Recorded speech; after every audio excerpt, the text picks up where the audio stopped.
Good morning and welcome, my dear friends, to morning prayer on this Tuesday morning, rather dank, damp and foggy here in Cumbria, and cold. But I pray that in your hearts you're warm.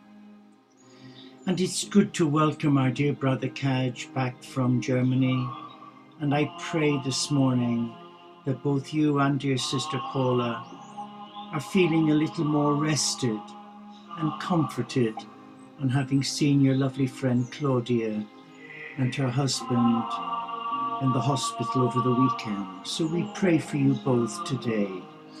And we welcome our dear sister Jan, who's joined us, and belated happy birthday, Jan. And we welcome our dear brother Carl, and we welcome Orla from Ireland. Good morning, dear Orla. And as we begin our morning prayer on this important week leading up to Christmas morning, we light our candle today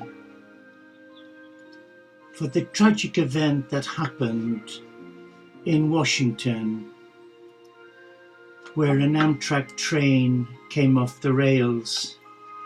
And we believe, from what we've heard on the news at 5 o'clock this morning, that there are several dead and over 100 injured, where the train ploughed onto the motorway. So we pray for all those involved in the rescue effort and trust there are no more fatalities. Amen. And as we gather around this table of love, let us spend a moment just being still and just use the greatest gift that God has given to us, the gift of free will, where we now invite, invoke, and call upon our Father, Mother God to bless each and every one of us gathered here at this hour as we come to commemorate the beautiful Christian festival, the greatest love story that God could ever share with us, the birth of Christ the Messiah. So we begin by ringing our bells, our little Tibetan bells for peace.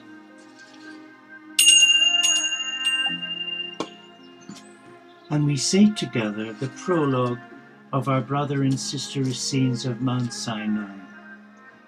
We enter the eternal and infinite garden with reverence to the heavenly Father, Mother God, the earthly Mother, and all the great masters, and reverence to the holy, pure, and saving teaching, and reverence to the brotherhood and sisterhood of the elect. Tuesday morning we commune with the angel of joy, saying, Angel of joy, descend upon earth and give beauty to all beings. And we now reflect on ourselves absorbing vibrations of joy from the beauties of nature, the colors of sunrise and sunset, the aroma of flowers, and the song of a bird in the cathedral of God. And our first prayer is our opening prayer from the little book of Celtic prayers from Iona in the Western Hebrides of Bonnie, Scotland. In the beginning, O God, you shaped my soul and you set its weave. You formed my body and you gave it breath. Renew me this day in the image of your love. O great God, grant me your light. O great God, grant me your grace. O great God, grant me your joy this day, and let me be made pure in the well of your health. Amen. And coming now to our hymn from the Unitarian Hymn Book, Sing Your Faith. And our hymn this morning is hymn number 87, Leave Behind Your Bags and Baggage. That's the theme of the hymn. Leave behind your bags and baggage, Throw all caution to the air. Let the wind blow through the cobwebs. Cast aside all anxious care. Let the God of all our mercies breathe around you everywhere. Journey onwards, never doubting. God will speak a kindly word. Looking forward, always trusting, what your heart feels will be heard. Love your sister and your brother. Kindness will not be deterred. In the face of war and hatred, peace and justice we extol. Share the warmth of fellow feeling, urging us onto our goal. With our confidence enthuse us, God the life in every soul. And that's by Peter Samson, born in 1938. And our next reading is from Psalms Now, a modern version of the Old Testament Psalms. And this morning we're reading Psalm 75. That's on page 121 if you have the book. We praise you, O God, even in the midst of this world's wickedness. We celebrate your majesty and your power. For you are here, O God. You are here to save. You are here also to judge. Even while the godless trumpet their rebellion, you hold the world in the palm of your hand. Should you close your hand in anger, O God, their doom is sealed, their boasts ended forever. Your faint-hearted servants need not be dismayed, O God. Even the rebelliousness of your obstinate creatures can serve to further your purposes. We need not fear the distortions of those who defy and oppose you. We need only renew our relationship to you, rededicate our lives to your objectives, and continue to celebrate your presence and your power in our world. And coming to the wonderful little book of Rumi, I just love this book. Rumi's little book of life, the garden of the soul, the heart and the spirit. I'm going to ask the Holy Spirit to guide my heart and just open it at random, and let's see what words we are given this morning.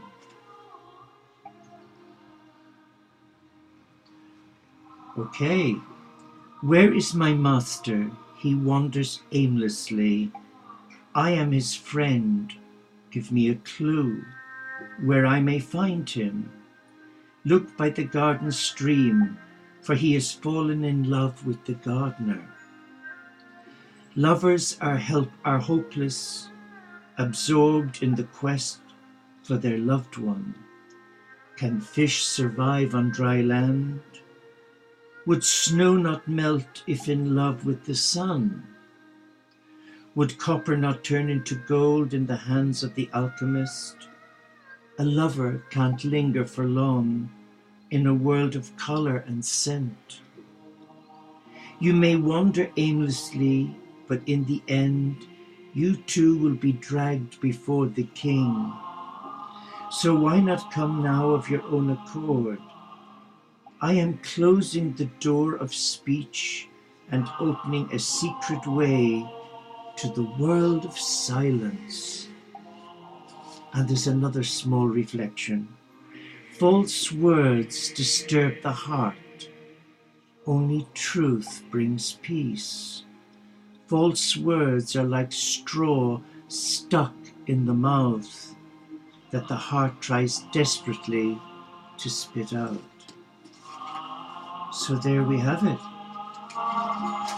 And now we come to another little reading from the United Christian Broadcasts, from their free booklet that comes 4 times a year. And for this Tuesday morning, the 19th of December, The theme is pray that God will open their heart. And the author guides us to a reading from the New Testament Christian Bible in the books of the Acts, chapter 16, verse 14. As she listened to us, the Lord opened his heart. Some of us think that successful people are difficult to win to Christ because they don't have the same needs as others. But they do. Everyone has an emptiness within them that only God can fill, and he wants to use you to fill it. Consider the story of Lydia. One of them was Lydia from, bear with me, Thyatira, a merchant of expensive purple cloth. As she listened to us, the Lord opened her heart, and she accepted what Paul was saying. She and her household were baptized, and she asked us to be her guests. If you agree that I am a true believer in the Lord, she said, come and stay at my home. And she urged us until we agreed. Not only did Lydia respond to the gospel, she opened her home so that others could come and hear it too. In many cases, it's easier to reach successful people with the gospel. Why? Because they know that to be successful, you must be open to new ideas and concepts. And they understand that in order to enjoy continued success, you must stay open to change. Don't let the fact that someone is not your social peer keep you from telling them about Jesus. Note the words. As she listened to us, the Lord opened her heart. It's your job to tell them, and it's God's job to open the heart. So sow the seed of his word into their life when you have an opportunity, and believe that the Lord of the harvest will do the rest. That's an interesting reading. Pray that the God will open their heart. Well, I pray that we who are here will be humble enough to allow the Lord our God open our hearts. Because you and I both know there are many who sing, who swing, and who dance to the 9 bells of the chorus, but their hearts are closed. Their hearts are closed to God's love. And I often ask myself, why are their hearts closed to God's love? Is it because of fear, brainwashing as a child, to accept religion rather than spirituality? I guess many of us have been spoon-fed religion, and there's nothing wrong with religion, only when it's rammed down your throat, and where those who are ramming it aren't really practicing what they preach. And I guess today that Jesus is not looking for people to be over the top, but to be genuine, to be sincere, and to come to him in love, to come and share with him their real needs, their hurts, their brokenness, their trials and tribulations, and to take him at his word. So let us come to our quiet place where we are in the world. And as we switch off the mind, we ask Holy Spirit to open our heart so that we can hear what the Lord Christ wishes to share with us. So let us just be still for a moment as we come into the presence of love and just listen. Listen to that voice, that inner voice of love speak to us. So make yourself comfortable and now focus on your in-breaths, your sacred breaths. And as we take a nice, deep, non-labored in-breaths, we hold it, and as we release, we give whatever may be troubling us, and we give it to God.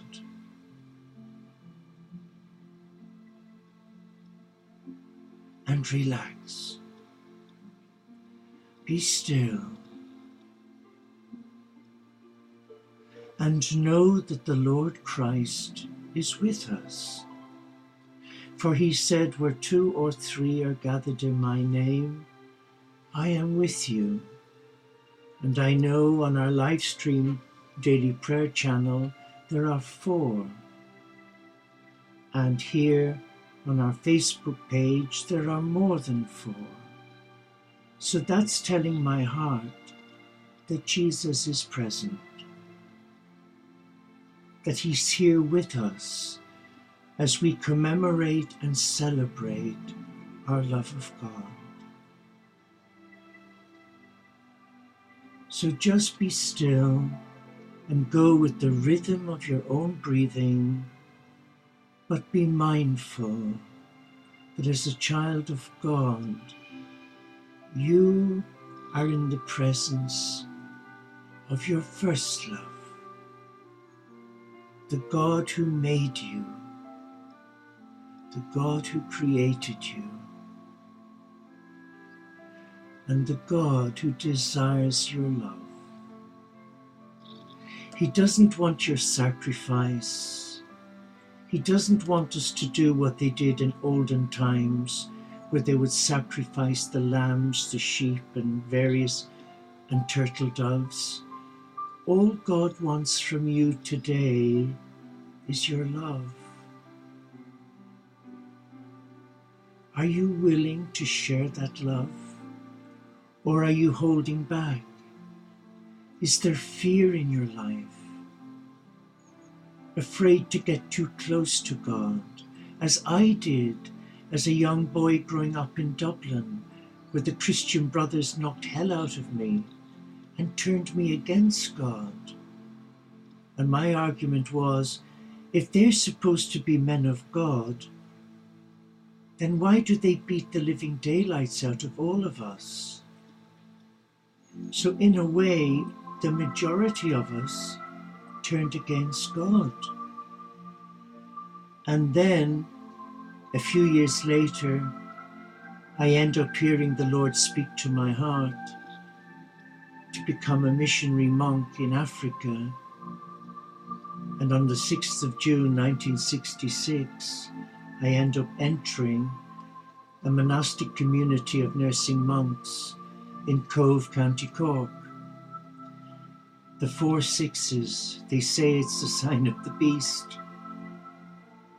But you know, although in the early days of my monastic life, I was afraid of God, but in time you come to see that God is a God of love, albeit it's taken me many years to fathom that out. So just visualize before you that the Good Shepherd is sat next to you. He's smiling. He has a sense of humor.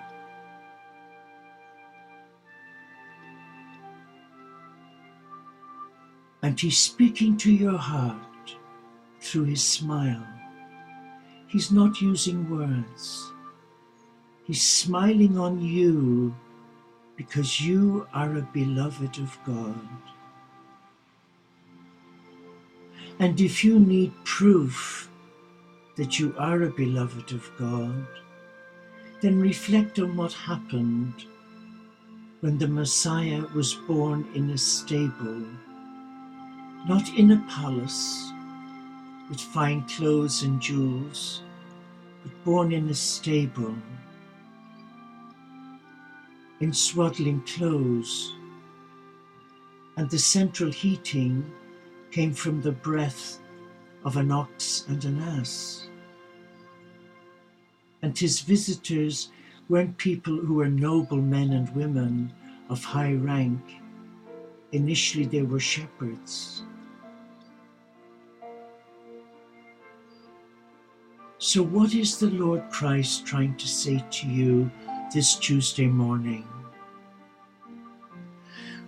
Well, I'm guided to pick up the beautiful little book, Jesus Calling by Sarah Young, where she has recorded all the channeled messages from Jesus. And if you're looking for a Christmas present for a loved one, I recommend this. It's called Jesus Calling by Sarah Young, Devotions for Every Day of the Year. And I'm going to open it at random, for I sense someone here needs to hear these words. Let me teach you thankfulness. Begin by acknowledging that everything, all your possessions and all that you are, belong to me. The dawning of each new day is a gift from me, not to be taken for granted. The earth is vibrantly alive with my blessing, giving vivid testimony to my presence. If you slow down your pace of life, you can find me anywhere.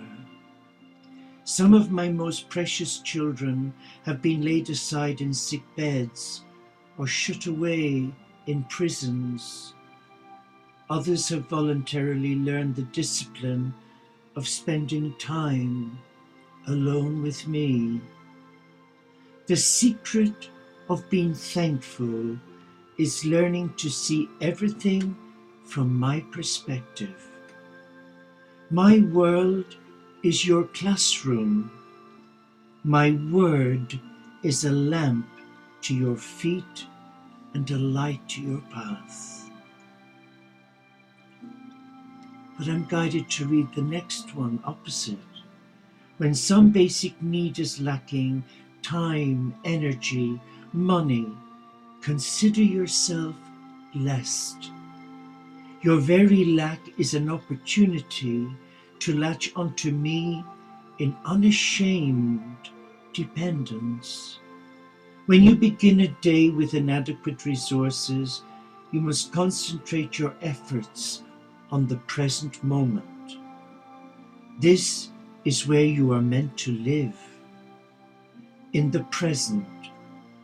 It is the place where I always await you. Awareness of your inadequacy is a rich blessing, training you to rely wholeheartedly on me. The truth is that self-sufficiency is a myth perpetuated by pride and temporary success.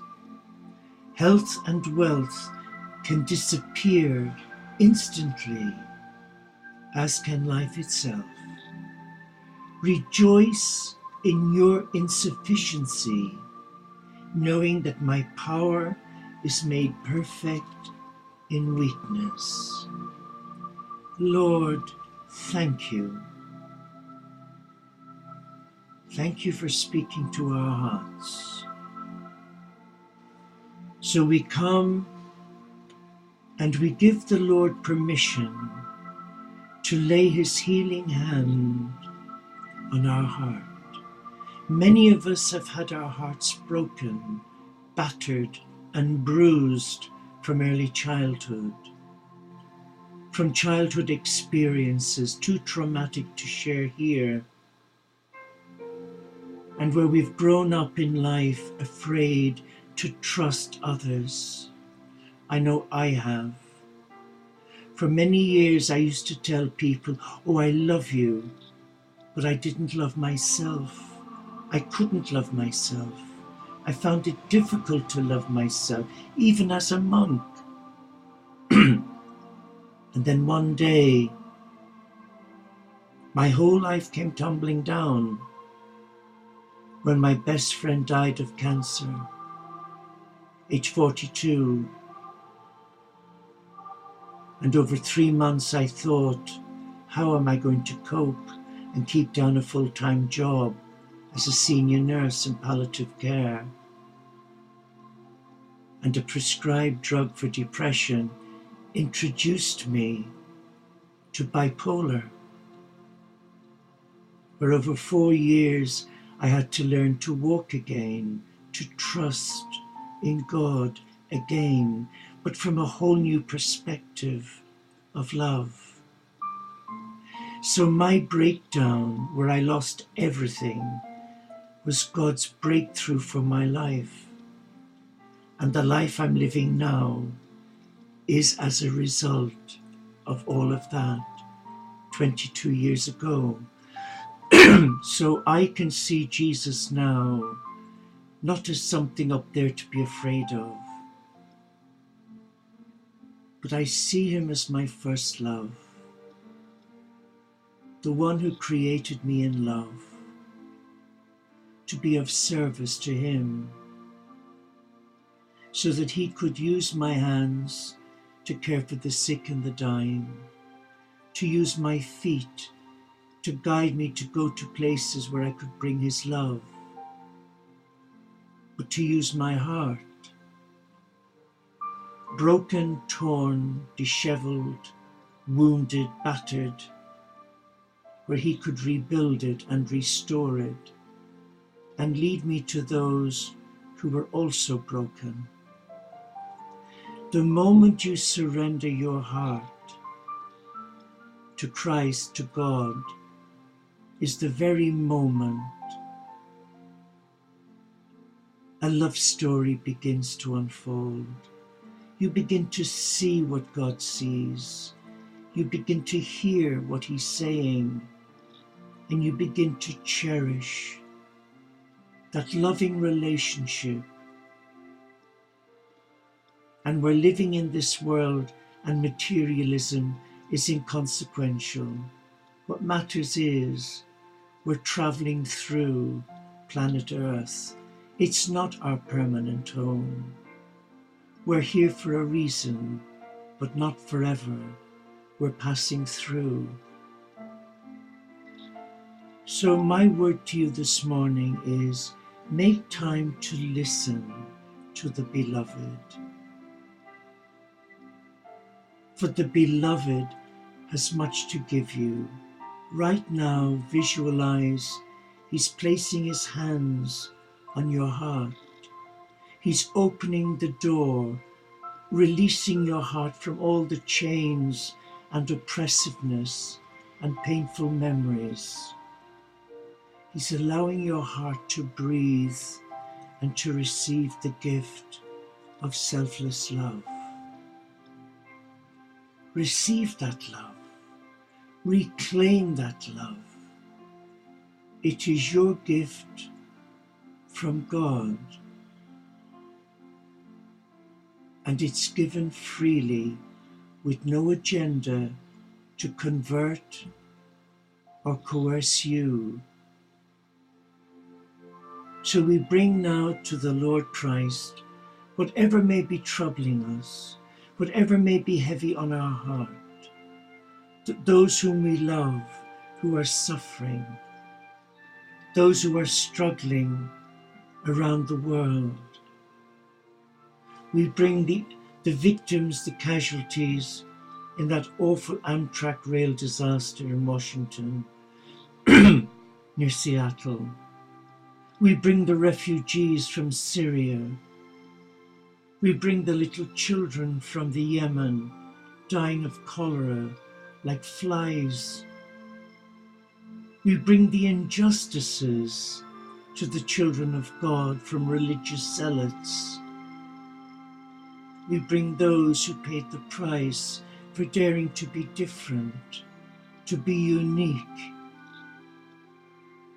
And we bring the homeless,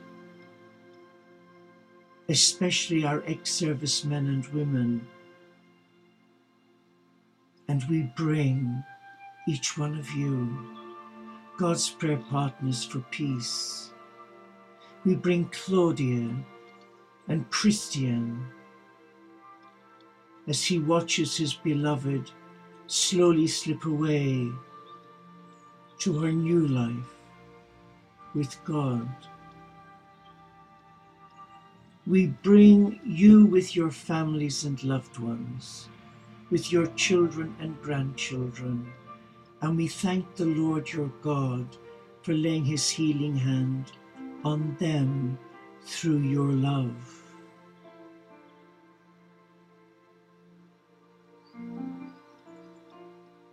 And think of the words of Jesus, greater love than this has no man, than he be willing to lay down his life for his friends.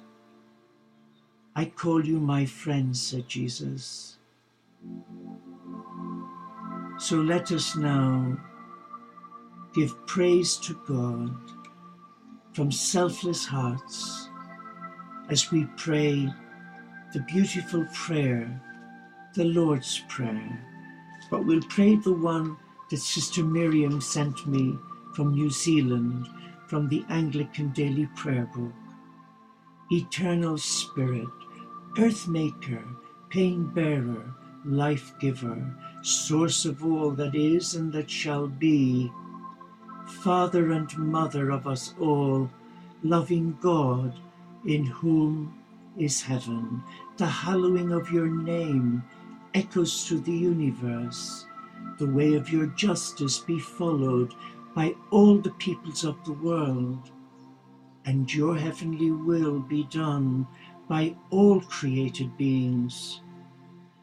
Your commonwealth of peace and freedom sustain our hope and come on earth. With the bread we need for today, feed us.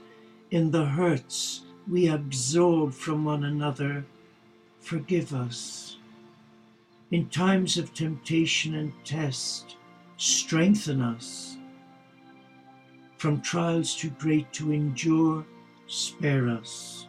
From the grip of all that is evil, free us.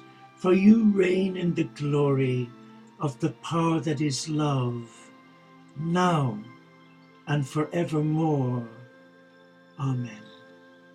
So be it. So be it. And our closing prayer is a Celtic blessing from the homestead. May there be peace within your soul this beautiful day. May you trust God that you are exactly where you are meant to be. May you not forget the infinite possibilities that are born of faith, hope, and love. May you use those gifts that you have received and pass on the love that has been given to you. May you be content knowing you are a child of God, a co-creator of the Divine One. Let this presence settle into our bodies, into our bones, and allow your soul the freedom to sing, to dance, to praise, and to love. It is there for each and every one of you. May the God of strength be with you, holding you in strong-fingered hands. May you be a sacrament of his strength to those whose hands you hold. And may the blessing of strength be upon you, your loved ones, and even on those who've hurt you. Amen. As I blow out this Advent candle, I thank the Lord Christ for honoring his word, that what we ask of him, believing in our heart, he will do for us. Well, I'm asking him now to truly bless you and fill you with his love, his peace, and his joy. Amen. So go in peace to love and to serve our God. Namaste, Shalom, Inshallah, Pax et Bonum, OmShanti, Solo di Caritas, Salam Alaikum, and may the peace from the Queen of Peace, from the Son of Peace, become your peace, O blessed friends who are here as God's prayer partners for peace. For those whose bedtime it is, may you sleep the sleep of the just. And for the rest of us, I truly wish you a peaceful day. And in the words of St. Francis, may God reward you for your kindness, for your generosity of spirit. So go now, bring that love of God to those you meet or to those whom you should meet. Amen. I look forward to your company again this evening for evening prayer and also day 19 of our Advent reflection that will follow 5 minutes after evening prayer. God bless you, and it's good to have you back home, dear Brother Catch. Excuse me.